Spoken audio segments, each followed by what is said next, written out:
Hello, my friends.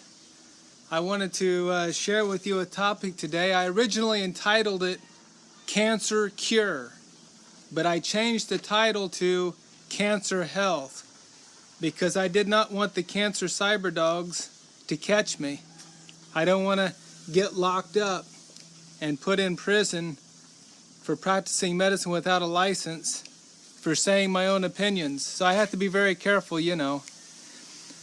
How can it be that the medical establishment likes to play God with people and say, you can use this poisonous drug, and matter of fact, you have to use it, whether you like it or not, but you cannot use this herb, or we'll come and get you and make you pay a fine, put you in prison, whatever it takes. And don't dare tell anybody else about it if it helps people to overcome disease. Well, anyway, that's kind of what we deal with.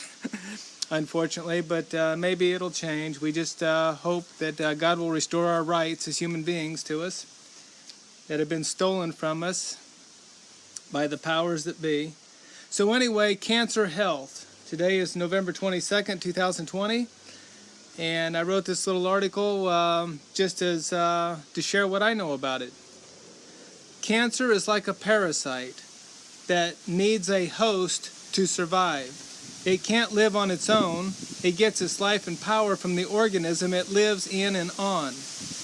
Cancer can lie dormant or sleep for a lifetime, many years, or suddenly grow very rapidly and take over its host's body. Cancer can be held helpless and then be set loose and free to grow fast and wildly in the body. People and animals die of cancer all the time. Cancer is one of thousands of ways to get sick and die. It is natural. It can be largely prevented for at least most of a person's lifetime if certain conditions are set in place. The best cure for cancer is prevention. We live in such a way that cancer cannot get a foothold to grow rapidly in our bodies. Sometimes cancer gets an opportunity. A person goes through depression or a grieving process. Maybe the person is always angry and bitter for years. If this continues on and on, then cancer can begin growing at an alarming rate. Cancer functions like a fungus or a mold. It needs certain conditions for it to grow and expand. If your first prevention fails, you can fight and win against cancer through a number of strategies.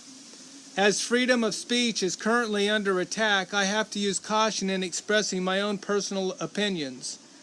Diet is high on the list of prevention and cure. Genesis chapter 1 verse 29. And God said, Behold, I have given you every herb, plant, bearing seed, which is upon the face of all the earth, and every tree, in the which is the fruit of a tree yielding seed. To you it shall be for meat or food. A plant-based diet of greens, grains, nuts, vegetables, and fruits is the original diet prescribed by our Creator according to the Bible. Pure water is excellent for replacement of our bodily needs. I love filtered rainwater. Toxic or poisonous tap water may be feeding cancer unknowingly. We find and use the best resources we can in our personal situations. Pure air is good cancer prevention. Many cancers are caused by polluted air such as tobacco smoke, asbestos, toxic chemicals that infiltrate the air that we breathe, etc. Sunlight kills cancer. I love to soak in the sun every day that I can. There are lotions applied to the skin that react with the sunlight and cause skin cancers, melanoma.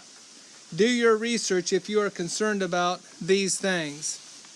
Exercise is another way to prevent sickness and disease, such as cancers. It's very healthy and needful to move our bodies, to strengthen ourselves daily or a few times a week as we can. I thank God that I do not knowingly have a fast-growing cancer. Actually, we all have dormant cancer cells. We really cannot avoid that reality in the world we live in. So prevention is always best. So what do we do if we find ourselves with a cancerous growth? I cannot give you any advice. I will tell you what I would probably do. If I was diagnosed with some form of cancer, I would want to research this type of fast-growing malignant cells. I would reassess my diet and whole lifestyle and attempt to determine as well as I could the contributing factors that have allowed this growth to occur. And of course, I would go to battle to save my life as needed.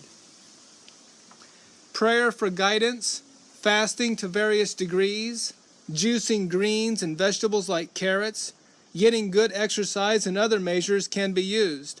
Of course, we would avoid the causes of the rapid growth. If the cancer goes into remission, stops growing, goes back to sleep, etc., then all is well, for a while at least. Personally, I would not choose chemotherapy for myself. I don't agree with the idea of fighting the body with poisonous drugs that often do more harm than good. I would not accept radiation therapy either, as it burns the flesh. Surgery would be an option for me if the cancer is on the skin and can be cut off. A big problem with removing a tumor from inside of the body includes creating conditions for the remaining cancer cells to grow more rapidly than before. Now, why is this? The body takes a heavy blow from surgery. It takes a long time to recover from the debilitating effects of surgery. During the recovery time, the body is weakened, vulnerable, and susceptible to other problems. This is the time the cancer strikes with a vengeance. So sometimes the treatment becomes worse than the cancer itself. What is the worst outcome of suffering with cancer? Death is the final treatment for cancer. In death, we sleep quietly with no pain.